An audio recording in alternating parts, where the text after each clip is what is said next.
You're on mute.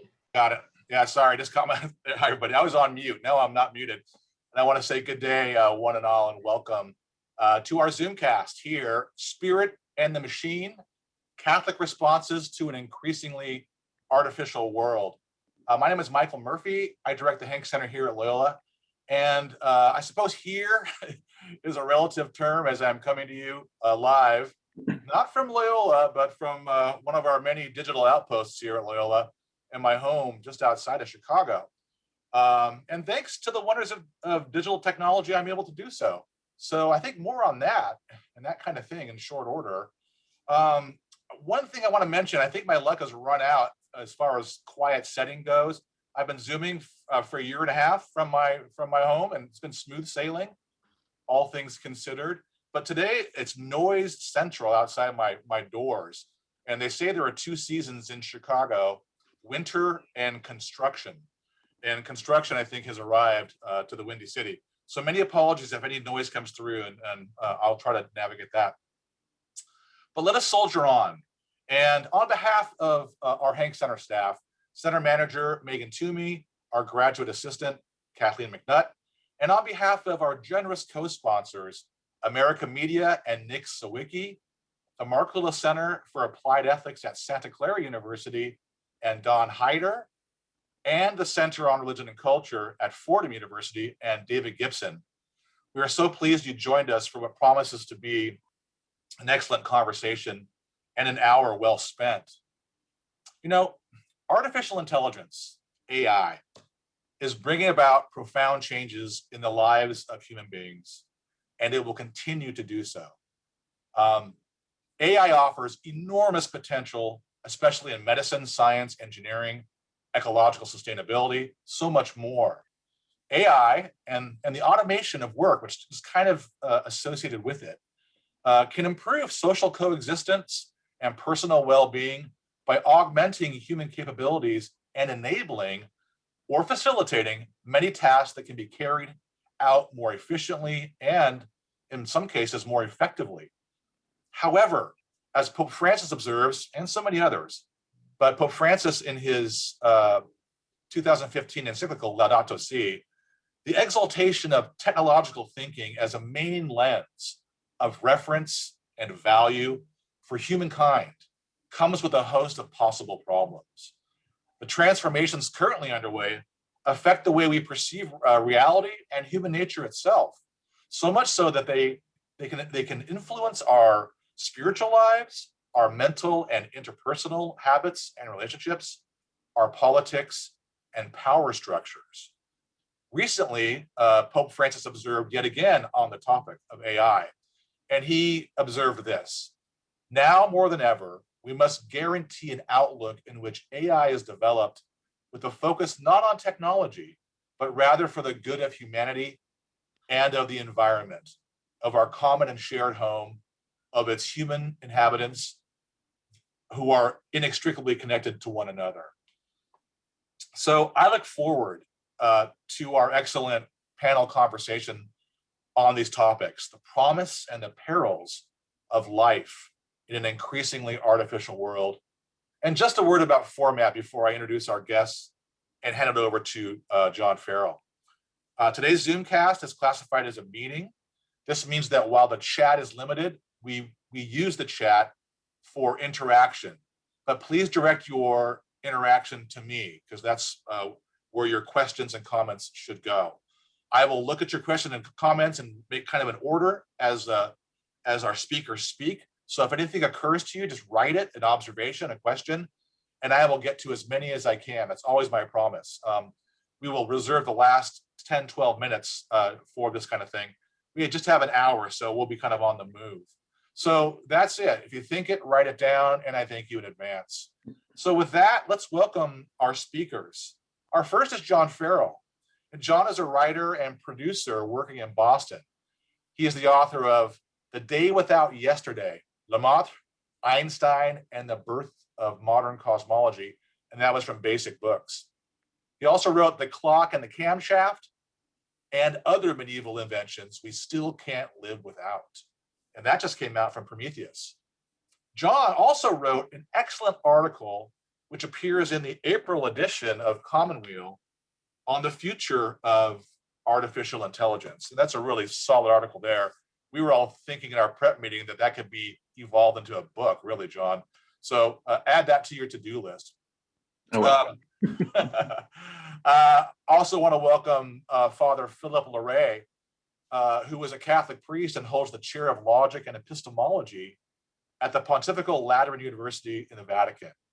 He's also the dean of the philosophy department there. Father Larae has published several books concerning the effects of the new digital era on society, and his most recent, Artificial Humanity, is an evolved discussion of what AI research means for all of humanity, both philosophically and as a challenge to industry and public policy, which indicates our third speaker's lane, as it were, in many ways. And that's Anne Skeet, who joined the Markkula Center for Applied Ethics at Santa Clara University as its Senior Director of Leadership Ethics in 2014. Anne researches, writes, and speaks about the ethical dilemmas of leaders and followers, corporate culture, and the ethical challenges of governance, and she works with executives to shape and reinforce organizational cultures that encourage ethical outcomes. So this is a great panel, as you can see, and our panel has agreed to kind of proceed alphabetically. So it falls to you, John Farrell, to get us started. And John, thanks for being here. Panel, thank you for being here. But John, welcome to our Zoom stage, and the stage is yours. Oh, thank you so much. It's really a pleasure to be here, and I'm delighted to be invited to participate in the discussion. As a writer, I come from a background, I should say my focus of interest is history and science, and within that, in particular, religion and science as a part of that, and even more particular, the Catholic Church's role in the rise of science going back to the Middle Ages. What ideas are alive to me on the topic of AI, which is, at the very front end now? I'd have to say the potential for true artificial intelligence, I think, is the most fascinating. And by that, I mean, I'm following the work of Judea Pearl at UCLA, who is interested in machines that can think causally. Right now, the hype is all around deep learning and machine learning, and we're all going to discuss that. But I think the potential for true artificial intelligence raises a host of really interesting and perhaps disquieting questions. The second thing that fascinates me is how the hype is obscuring the current dangers and challenges posed by artificial intelligence. We've seen it recently in the past couple of elections in the US, where AI algorithms in social media have contributed to a great deal of strife and bitterness and alienation amongst Americans. And part of that too connects to the other disquieting aspect of AI as it's currently understood, and the hype tends to obscure, and that is its unpredictability. Which leads me back to what I started with, whether AI will be conscious. And a fascinating question around this is the assumption that if we create actual causally thinking artificial intelligence, it'll be conscious. But as writers, AI specialists like Susan Schneider have pointed out, we shouldn't necessarily make that connection. Because we're biological beings and we're surrounded by biological beings, we tend to assume that intelligence implies consciousness. And we can see it in animals. We assume animals are self-aware, they have a subjective sense of self. But what if there's no connection and we create artificial intelligence that really isn't conscious, but is super intelligent, or its consciousness is so far removed from ours, we can never actually hope to understand it, which makes the unpredictability factor even more disquieting. So that's all the kind of potentially disturbing aspects of artificial intelligence that I'm interested in. On the more positive side, I'm really kind of excited about how artificial intelligence and robots could very rapidly expand space exploration that's off Earth. On Earth, I think artificial intelligence can also help the desperately needed work to renew the climate and to help put a stop to the climate change, which is leading to so many dangerous events occurring.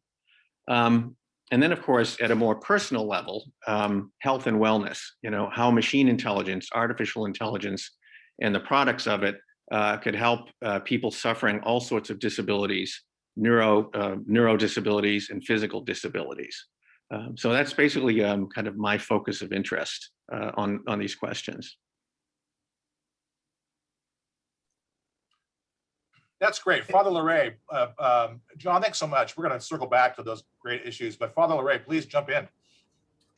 Thank you, Michael, and thank you, John, for those comments. It's also a pleasure for me to be here, which is in Rome, so I'm not actually sure where here is anymore with Zoom conversations, because this is a very important issue, and I think it's admirable that the Hanks Center is hosting this panel so that we can deepen the discussion around this issue.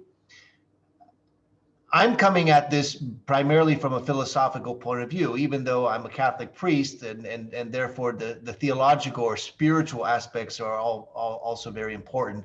But I teach philosophy, and so what I've been attempting to do for the past maybe 4 or 5 years is to bring the richness of the Catholic tradition to bear on issues that are being discussed today around new technologies and artificial intelligence. I'm convinced that an Aristotelian Thomistic framework is very convenient and very apt in order to discuss artificial intelligence and other new technologies also. In what sense? Let me just outline a couple of arguments that I think can be addressed through a philosophical framework that we received from Aristotle and Thomas Aquinas. The first one is precisely where John left off his conversation in terms of consciousness. Many neuroscientists are still unsure about what consciousness is. David Chalmers says it's the big argument, it's the tough question in neuroscience. We always talk about consciousness. We know we feel conscious, especially when we're not asleep. That's usually what distinguishes conscious state from unconscious state, or being in a coma. But we're not really sure from a scientific point of view what it is. So it's not really clear what would constitute evidence of a machine being conscious. This is something that is not easy to address, and I think from a philosophical point of view, it is easier to address primarily through the relationship between the mind and the body from an Aristotelian Thomistic point of view.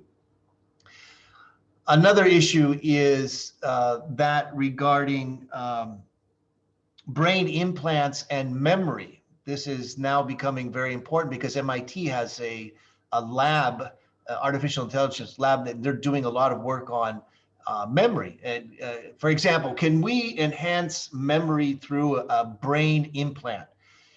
Thomas Aquinas would say, yes.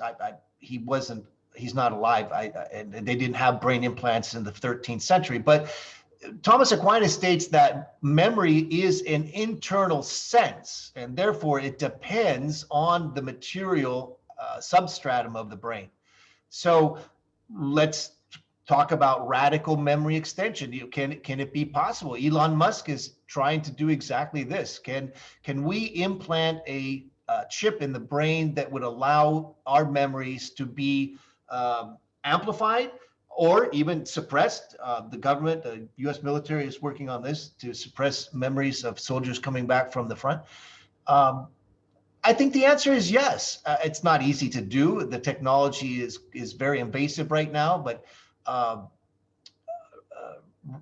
there is a lot of work being done not only in MIT but also at Berkeley, the University of California at Berkeley. Radical life extension. Aubrey de Grey and Ray Kurzweil speak a lot about radical life extension. Live Long Enough to Live Forever is Ray's subtitle to his book. Some even are speaking about immortality. Is there a way to achieve immortality through digital enhancements? People are really beginning to speak about these issues, which of course the Catholic Church has always spoken about. The union between the mind and the body, the separation of the soul at the moment of death, the afterlife. It's fascinating to hear engineers from Google now talking about these kinds of issues also.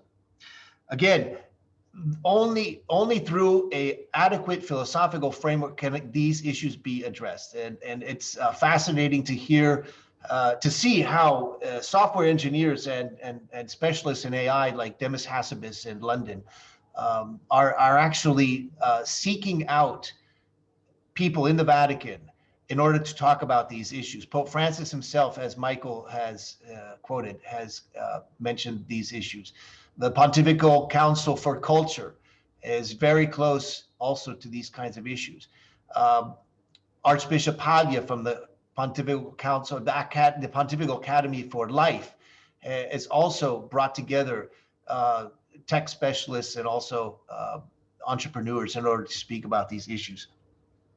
We talk about uploading consciousness. There's a lot of movies out there, which I love. I'm a huge sci-fi fan. One of the best on this issue is The 13th Floor, even though it's not very well known, but it talks about uploading a consciousness into a simulated reality, which is Los Angeles in the 1930s, I believe. But Transcendence with Johnny Depp, even you could talk about The Matrix. There's a lot of movies out there that talk about uploading our consciousness to a digital format. The ethics involved in AI. Again, you need a philosophical, and I think that Anne will speak to this, you need a philosophical framework to understand what is ethically appropriate when we talk about these technologies. And again, Aristotle outlined his ethical framework at the Nicomachean Ethics. And finally, transhumanism. Transhumanism is becoming very popular, not only in Silicon Valley, but Yuval Harari speaks about transhumanism often in his books. He's very influential. He's an historian that teaches in Israel. But there are many people that are beginning to ask, what is humanity going to look like when we are able to unite with machines? Put it that in a simple way. And Michael knows very well, and John also, we could talk for hours and hours on these issues, but let me leave my comments there so we can also hear Anne and then hear some of your questions. Thanks very much, Father Larae. This is going to be an interesting discussion, I think, because I can already find some points of contention with some of your perspective. And I'm used to being the one that's the more hopeful, optimistic in conversations, but maybe I'm going to turn out to be the pessimist or the naysayer in this one. I come to this conversation as a 31-year resident of Silicon Valley, where I've held a couple of different leadership positions, as a scholar of leadership ethics, and as a mother. And so I want to speak from those three points of view in terms of how this is coming to me right now. One of the things I say about having held leadership positions is that it's often the hardest thing for leaders to do is nothing, is to just sort of sit on their hands and let things evolve. But in reality, I think it's harder to stop people from doing things that meet a few conditions when they sense that they have a personal right to do something, or and that there's a perceived low risk to others, low harm. And we talk about that as sort of autonomy, right? We each get to decide what we want to do and make those decisions for ourselves. And there are several Catholic teachings that encourage that subsidiarity, sort of getting decisions down to the lowest level in organizations and groups to be made by people whenever possible. But here in Silicon Valley, there's an additional condition that makes it hard to stop people from doing something, which is if they can create something that's so cool, so bleeding edge, something that nobody's ever done before, and can be monetized, so much the better. So there's really this emphasis here in the Valley on new things, and that constant push for newness and fresh innovation is wonderful. And it's part of what made Silicon Valley sort of today's, Florence, Italy, in a Renaissance way. But it also comes a bit with some hubris, and hubris that might get packaged as humility. It might be described as, I'm here to try and do good. But really, fundamentally, there's an arrogance in there that we can make things better than they were made originally. And that's something for us to be aware of, I think. And what it results in here in Silicon Valley, anyway, is this sort of constant pressure towards instability that is frankly just not sustainable. So, we're sort of never done. We never settle on something. We're always moving to the next thing.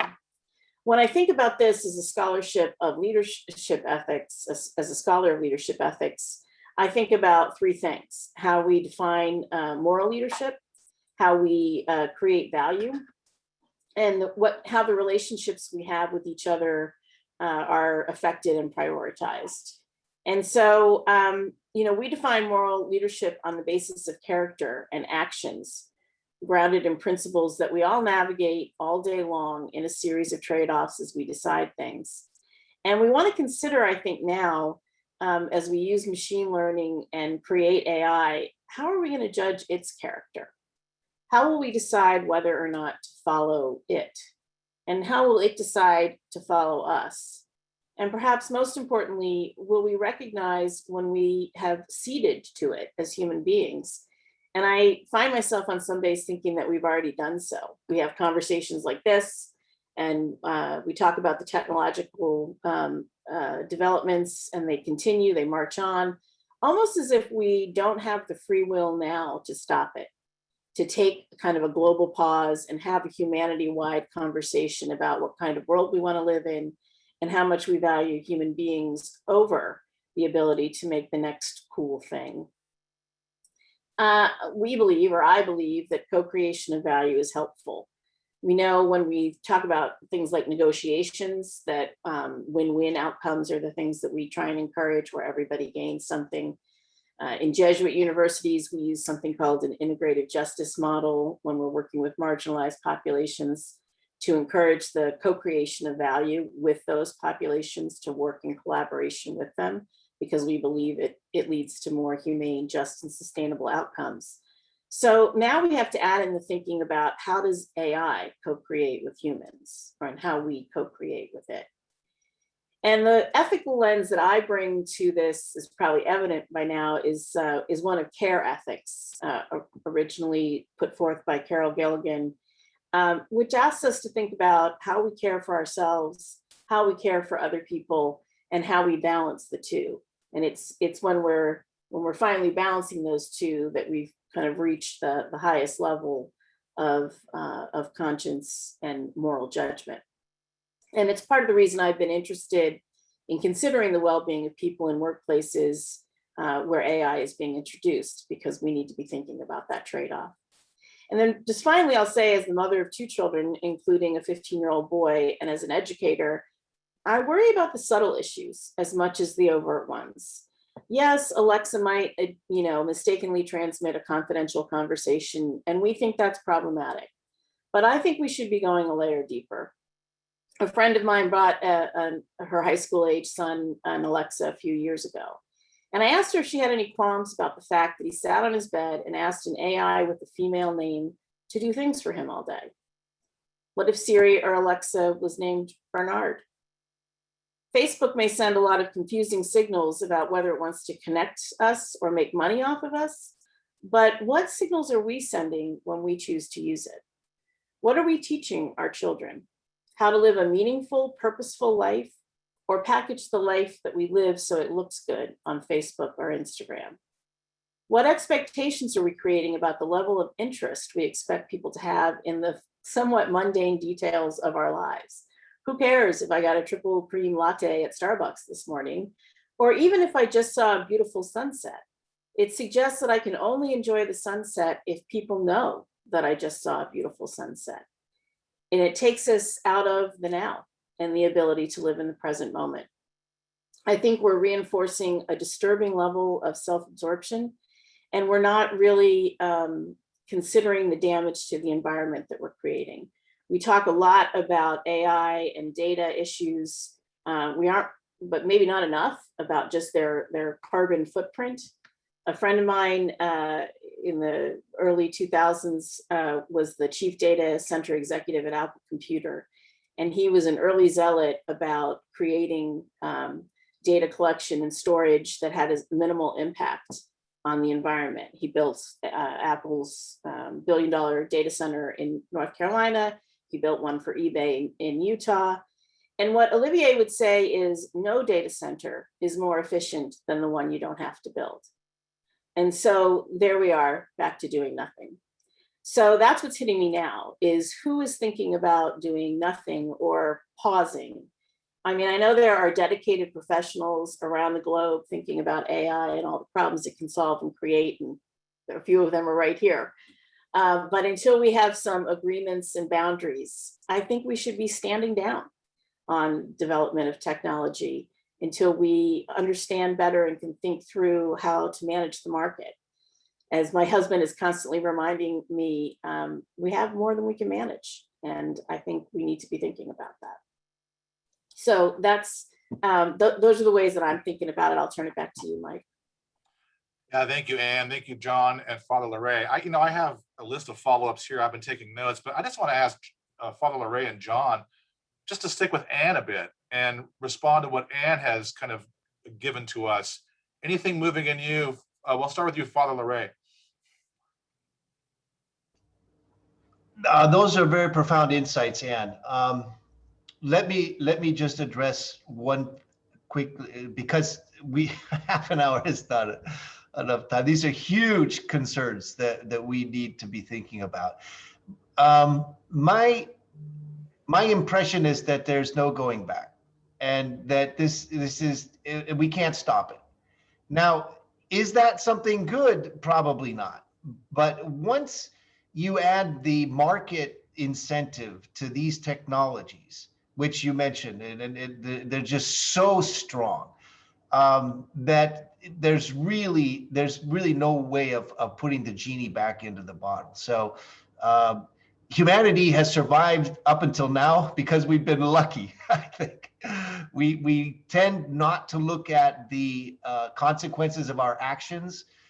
We have created instruments that can be the end of humanity. And Stephen Hawking said that AI could end up being the highest risk, existential risk of all time. But I think that we need to sort this out while we're navigating on the high seas. It's here to stay, and it's only going to get more and more prevalent in our lives. So I'm optimistic. You mentioned I think it's fascinating what you said about Alexa and your son. I think that human nature tends to right itself. My students, they're not on Facebook anymore because they say, oh, my mom's on Facebook, so I'm not on Facebook. They're on TikTok and Instagram. Okay, but the point is, I think we all get obsessed with the technology, and then we work through it and we start using it to enhance our lives, not to run our lives. Yeah, thanks, Father. That's great. John, what's brewing in you? I mean, maybe something connects to your recent article and with what Anne is kind of lifting up for us. Well, actually, I think she's right, and just from a personal point of view, there were 2 or 3 times over the past few years where I thought about, I need to get off Facebook. I shouldn't do this anymore. But kind of to Father Larae's point, I realized that if I did that, there were a lot of people I knew on there, and I'm basically on Facebook in groups because I found that groups of people, fellow writers and so forth, and fellow Catholics, that we could kind of support each other there in a way that I'd never done before. And I realized we floated this discussion, and everybody kind of came to the same conclusion. which was that if we do that, we're going to lose touch with each other. We're not going to go back to sending each other emails or, sharing blog posts. So I kind of agree with Father Larae, although I'm not happy about it, that we're going to have to, kind of natural select our way through this period and hope that even as we're kind of weathering the destructive stuff, ingenious people will also think of ways where we can use it to heal and maybe even make things better than they were before. Not everywhere, obviously, but perhaps in some social arrangements or places where people are overlooked or marginalized. I don't know. think you're right. I think you're right. And I'm gonna come back to you, Anne, but it's interesting because we would think there's always there's something neutral about technology, right? It's whatever the human brings to it. Yet Pope Francis points out somewhere in the early 100s of Laudato Si that digital technology is not neutral, that there's something embedded in it. And if you pull on that thread, you might find Jaron Lanier, who you wrote about, John, and his admonition to quit social media now, the 10 reasons why.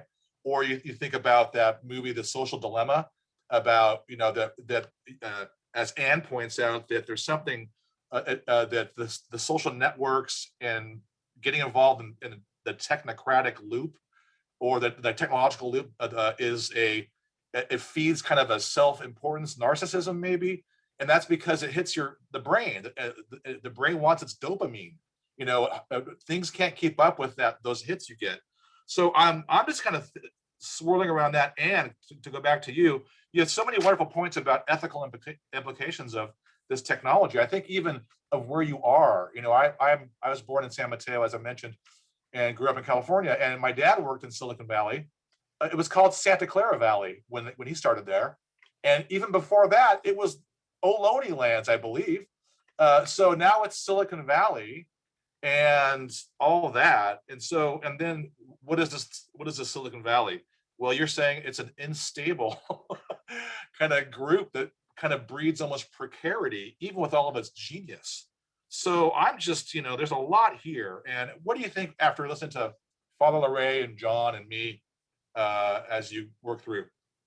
Well, I like, thanks for bringing the richness of Silicon Valley's history forward. There's one moniker that you didn't toss in there that I think is also useful, which is the Valley of Heart's Delight. And that's what it was referred to when it was known largely for its orchards and for its agricultural bounty, right? And for the beautiful place that nature had created here. And I first of all, I love hearing from John and Father Larae, because it reminds me, we have these discussions at the Markle Center on Monday mornings where we talk through emerging issues in the news. And Mike, as you know, I have a colleague, Brian Green, who has studied many things. He's got a giant brain, including transhumanism. And I remember the first time we talked about it when I first came to the center, and I was, shocked. It was news to me that people were really considering immortality, for example, as something that is viable and good.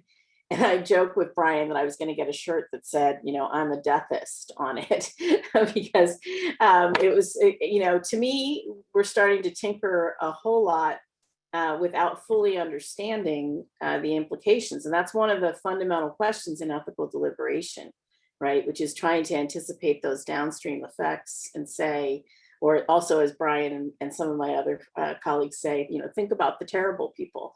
So I love and buoyed by all the wonderful examples that people have of the goodness that AI and advances in technology can bring to us. I've benefited from many of them. So have my family members, from medical and all kinds of innovation.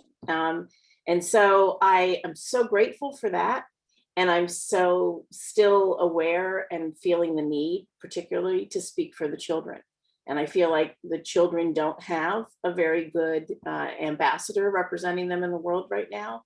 And speaking both to the issues of intergenerational justice, climate is one of those, racism, some of those things, and certainly how we handle our technology, but just in the now, right now, what's good for children.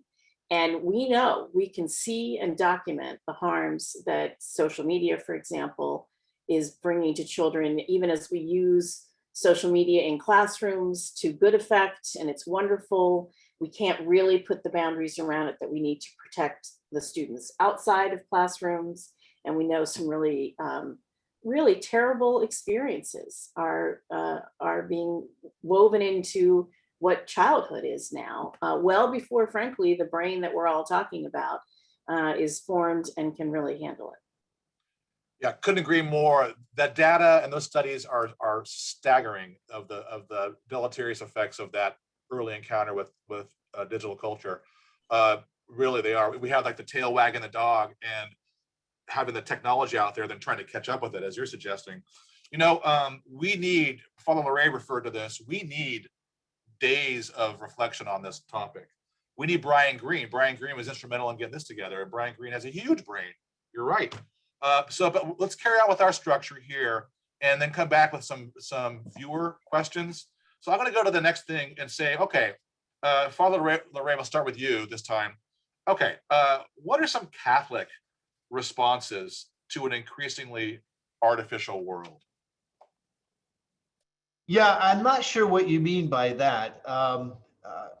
Catholic, again, I would assume that you're asking me to come from the environment of the Catholic Church, and so I guess that would, for me, that means principally the Bible, the written word, the magisterium of the Church, so the history of the doctrine of the Church. Anne mentioned also the social doctrine of the Church, subsidiarity, solidarity. Distribution of wealth, the dignity of the human person in the workplace, a minimum salary, and it goes. I mean, it's very well structured. It just we don't talk a lot about those things. Maybe we should. And then, of course, the richness of the tradition. So that I was trained by the Jesuits. Michael, it's great to hear. My father got his Ph.D. at Santa Clara University, probably before you were born. And I was born in Mountain View before Google arrived. It was a very low income section of the valley. And the government had just closed the Air Force Base a couple of years before we moved out there. And I asked my mom, you know, what would the house be worth today? She said about $3 million, and I think they sold it for $12,000 at the time.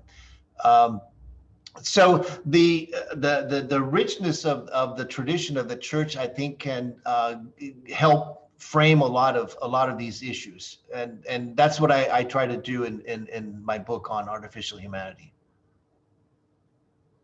Yeah, thank you, Father Larae. That's what I was kind of after. You really outlined, you know, the Catholic, you get all the levels and dimensions of it.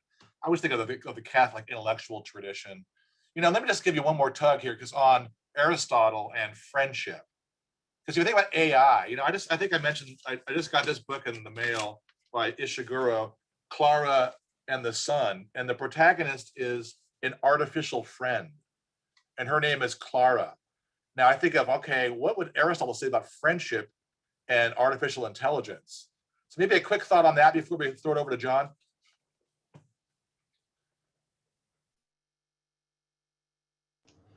Sorry, Michael, do you want me to touch on that or go to John on that? Yeah, no, yes, Father Larae, I want you to, as an Aristotelian, think about maybe, you know, yeah, just the possibilities for friendship, maybe soul. There's questions about baptizing AI creations. There's co-creation. Yeah. All these things are bundled up. Anne's talking about co-creation. So what? Yeah, go ahead, please. You know, Aristotle lived 2,500 years ago. I'm not sure what he would say, but I think that a digital friendship would not fly for Aristotle. He mentioned specifically that friendships have to be real and interpersonal. They have to be between people in a physical realm. You know, you can have a friendship with someone by mail, for example, but it's not the same. He makes it very clear.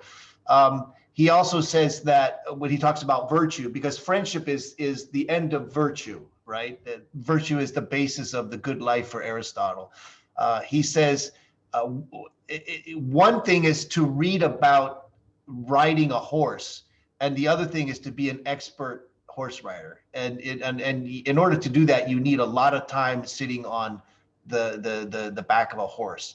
And even actually Aristotle makes that example, but he talks about other, a carpenter, an expert carpenter is not someone who's read a lot of books on the carpentry, but who has experience making it. So I think he would say friendship has to be in the physical reality. Yeah.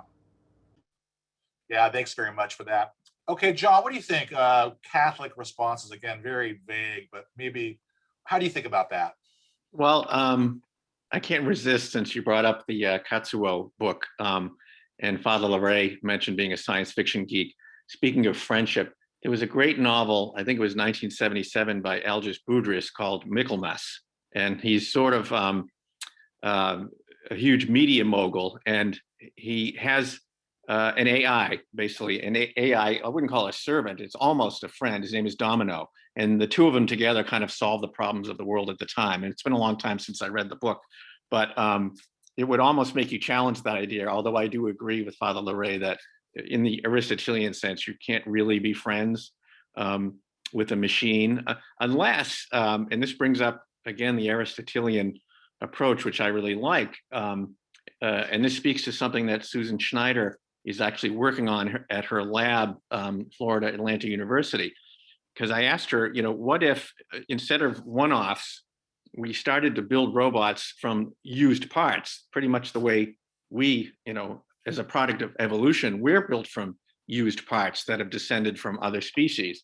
What kind of effect would that have on such a robot's sense of itself? And thinking about it in terms of, since the soul is the form of the body in Aristotle's terminology, would that kind of a robot have a different sense of soul than just, a box that was purely designed from the ground up to be this thing, which is a fascinating. That's almost like Frankenstein in a way. I mean, it really is, but please carry on, John. No, that was basically the point I was going to make.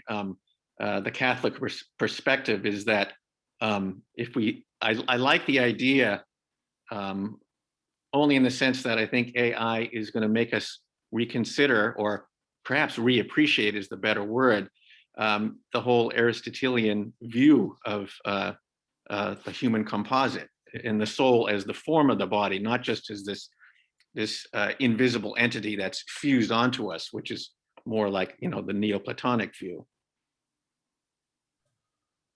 Yeah, it's outstanding. Thank you for drilling down, as they say, on those on the constituent parts of Aristotelian and Old Greek philosophy. It's really helpful.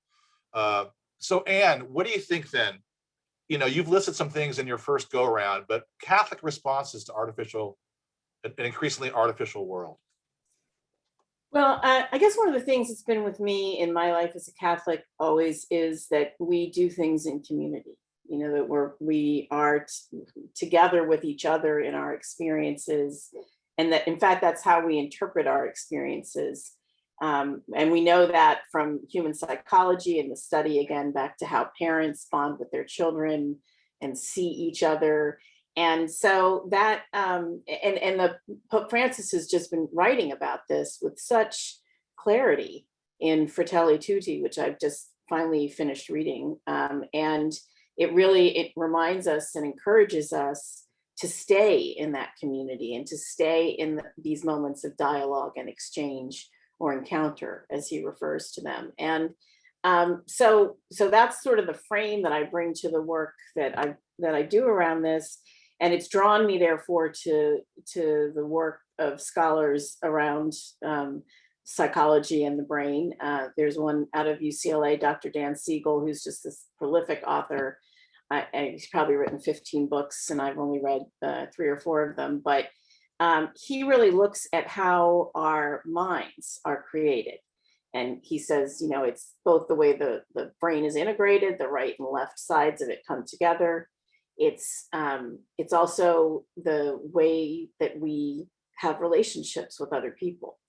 And those two things together help us to create this mind, this sort of ability to get out over ourselves and reflect and learn and think about what has happened to us. And so we take that into organizations and we try and help them think about those same issues to create healthy cultures. And again, I just come back to, Jesuits love the senses, and so they would love Dan Siegel because he talks about, in addition to the 5 senses that most of us learn in elementary school, this 6th sense, our ability to understand our internal state, the 7th sense, which is this mind sight, this ability to get out over ourselves and look back and think. And the 8th sense is this human interconnectedness. So it's really that last one that I think is where we need to spend the time in these conversations to think about how we want to be connected to one another, and how the introduction of AI might influence that.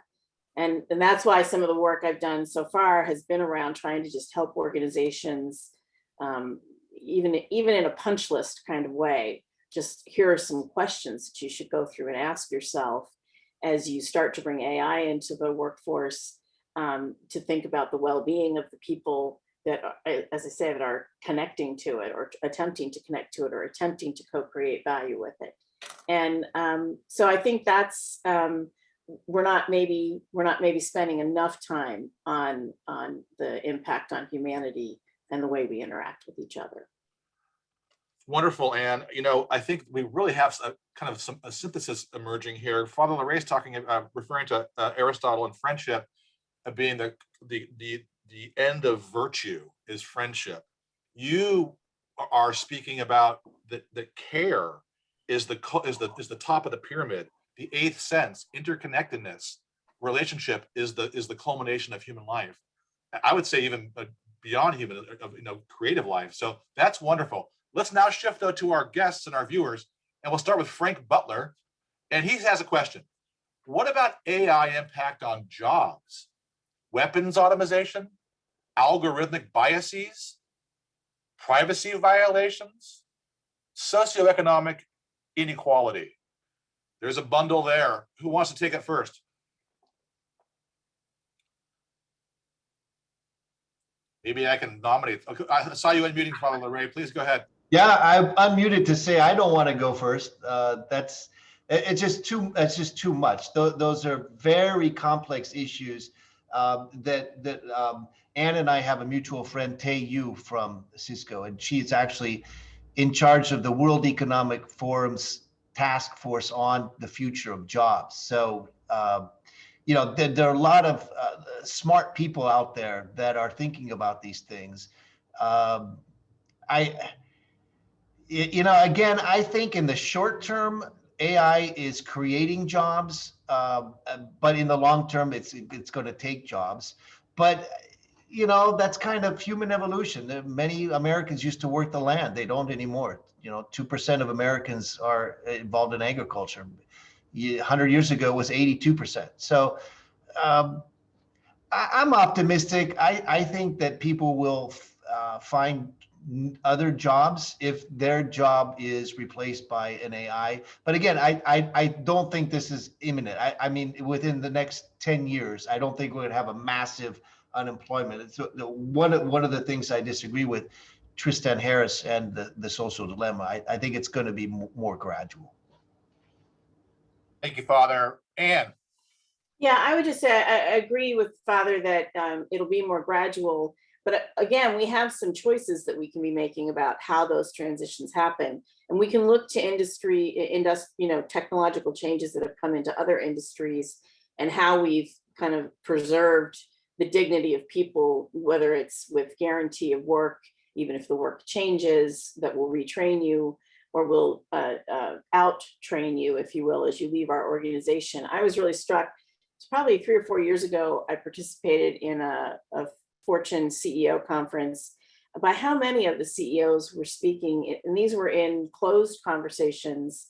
So, you could imagine maybe some ethics washing or some virtue signaling going on, trying to position, their companies as being very thoughtful and all of that, and caring about people. But in reality, the only audience they had was each other. And the conversation sounded very genuine to me about their rethinking their obligation about when their relationship with employees ends.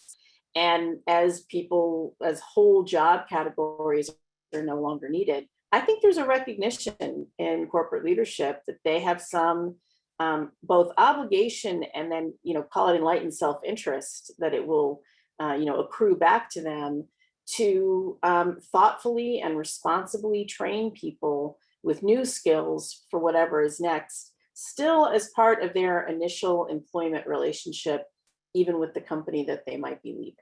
And I found that to be very progressive and leadership and the kind of thinking that we need to be bringing to the conversations that we're having with organizations like the World Economic Forum, the United Nations, and all the major faiths in the world. Thank you, Anne. An observation from you, John? Yes, I find that actually very uplifting because I think I mentioned before that article last week by Thomas Edsall in the New York Times, and he's talking about the next bloodbath, basically, which AI is going to cause. Up until now, it's been the displacement of people without college degrees who are used to manufacturing jobs.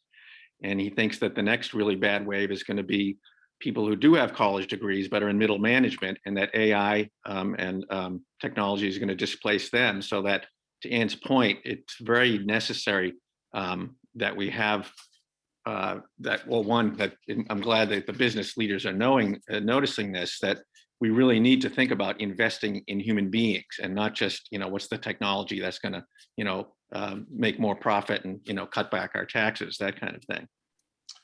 Yeah, this kind of speaks to an observation from one of our viewers, Nancy Gonzalez, and she observes, AI is great for making contributions to our society. However, we, the body of Christ, we believe in the imago Dei. Thus, no machine or software can replace us, can replace our humanity. So there's, I think a lot of people, even if you're not even a believer or a theist, if you're a humanist, you might have similar reservations and then get to work. Let me get to some more questions here, everybody. This is one, maybe Anne might have began with this with Alexa, but this is from Michelle Gorman. What about the racism that's embedded in technology? The mindsets of humans get embedded in the tech. Anybody have a thought on that?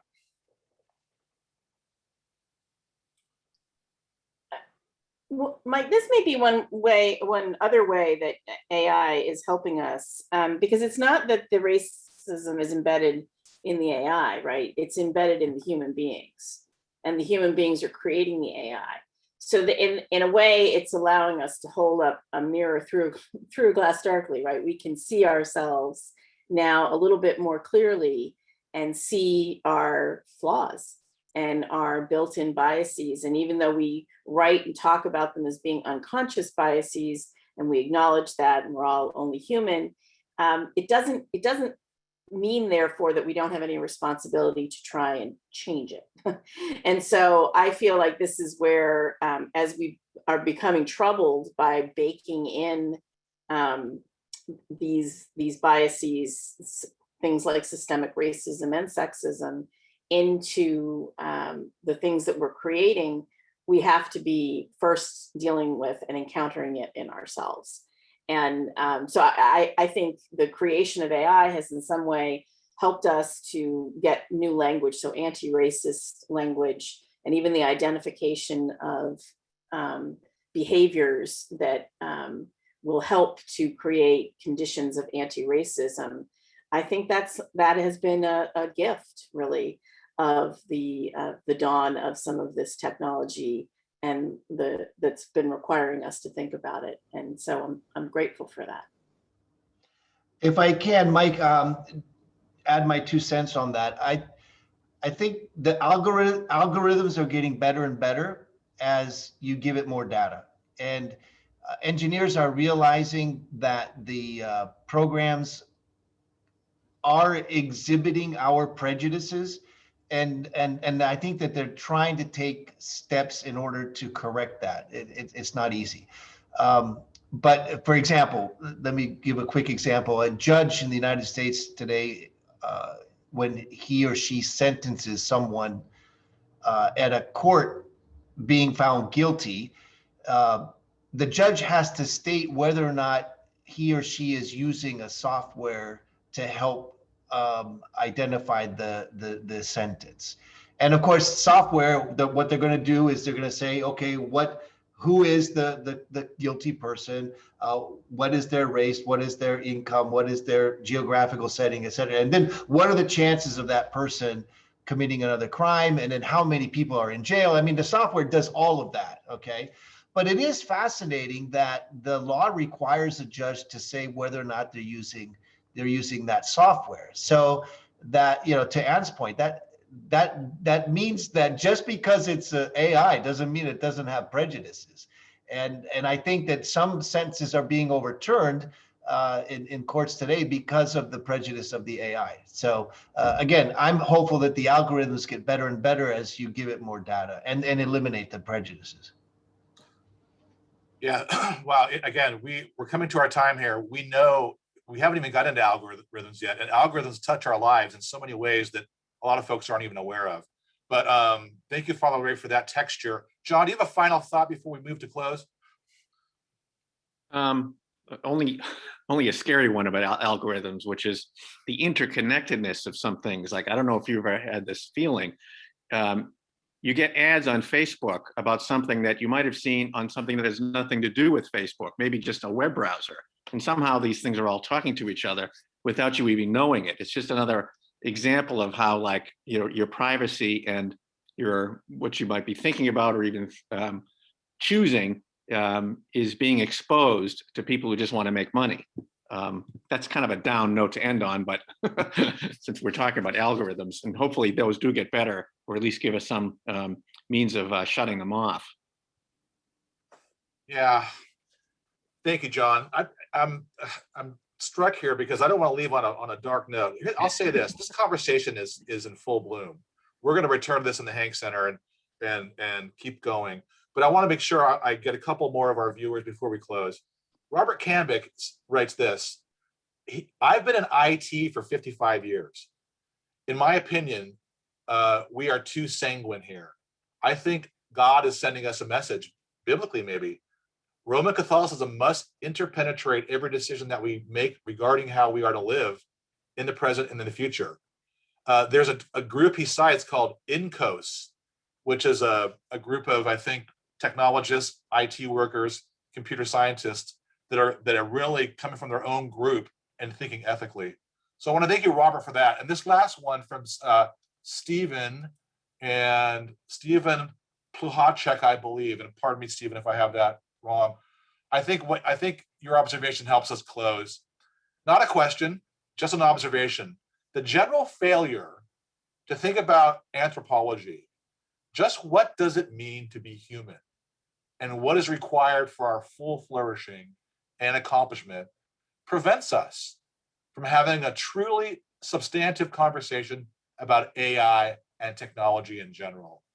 I think you're right, Stephen. Final thoughts quickly, lightning round from the panel. And Skeet.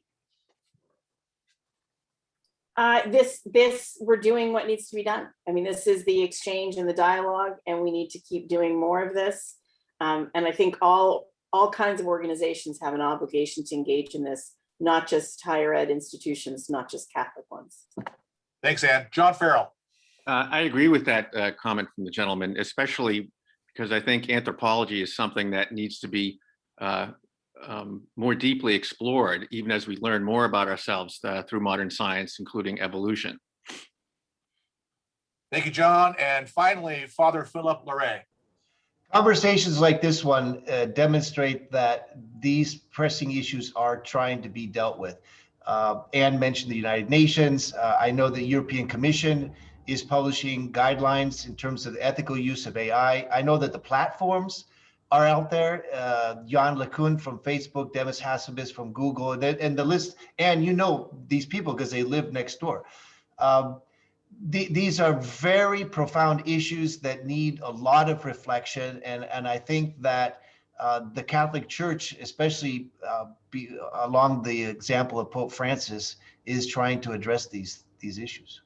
But thank you so much, Michael, for organizing this. Thank you, Father Larae. Thank you, Ann Skeet, and thank you, John Farrell. Thanks also to Megan Toomey and Kathleen McNutt. And thank you, viewers, for taking time out of your day. Blessings to all, and thanks again. Thank Have a you so good much. day. Take care.